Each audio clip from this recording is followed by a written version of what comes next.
Canadian Bulldog for wrestling merchandise and memories. That's merchandiseandmemories.com. And we've got another edition of Bulldog's Unboxings. And as you can see right in front of me, I've got the LJN-style AEW Darby Allin from Unmatched Series 5. And I don't collect AEW figures anymore, at least the sort of the current ones. I stopped at I think Unmatched Series 3 and Unrivaled Series 7, but this is one I had to have. I'm obviously, as a longtime wrestling collector, 30 plus years of collecting the figures, obviously I'm a huge fan of LJN, and these ones, I believe it's the second LJN style to come out from AEW, and this could actually be the last one. We'll get into that in a second.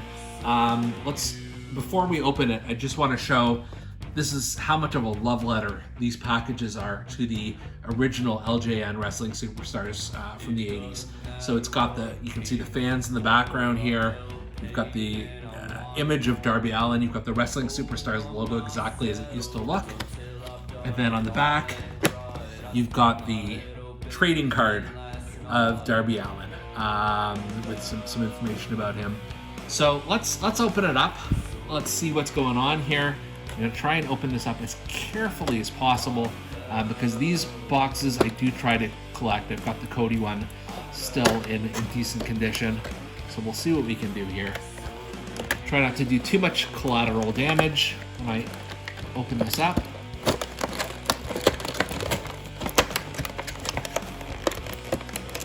And the first thing I'm going to take out is the poster. I'm not going to open it at this point because I just want to keep it as pristine as possible. If you do want to see what it is, though, there's the image. So very similar to again, the Wrestling Superstars line from the WWF and LJN. And this is also made by LJN as well. It should be noted. You've got the LJN symbol right here. They did the Young Bucks figures as well before there was an AEW. After much struggle to keep this pristine in the box, which I did pretty much, this is the figure in its plastic casing. So we're going to try and get that out now.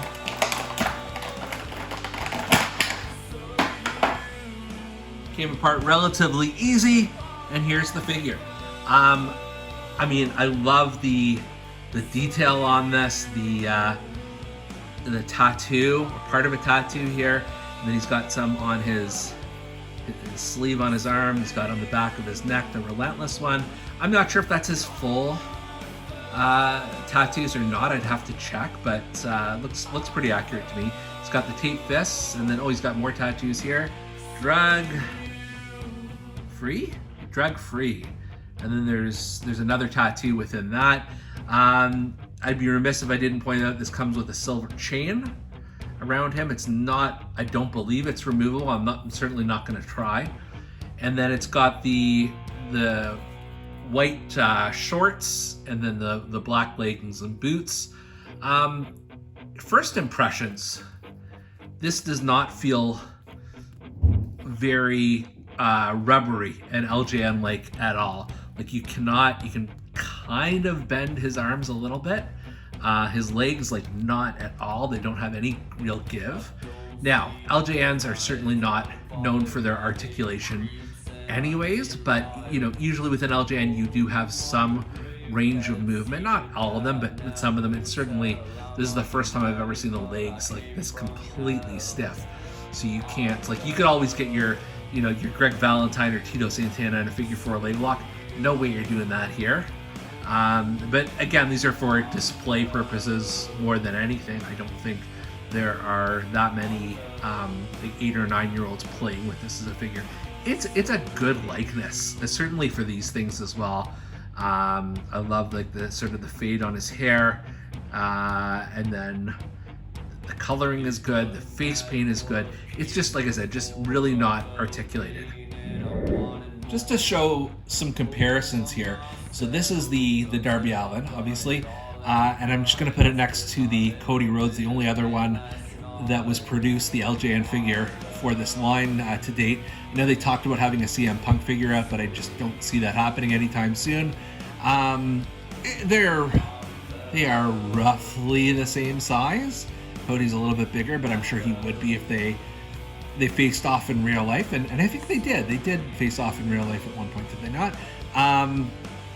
So that's fine. I'm also going to compare Darby here to an actual LJN figure, and the Magnificent Morocco.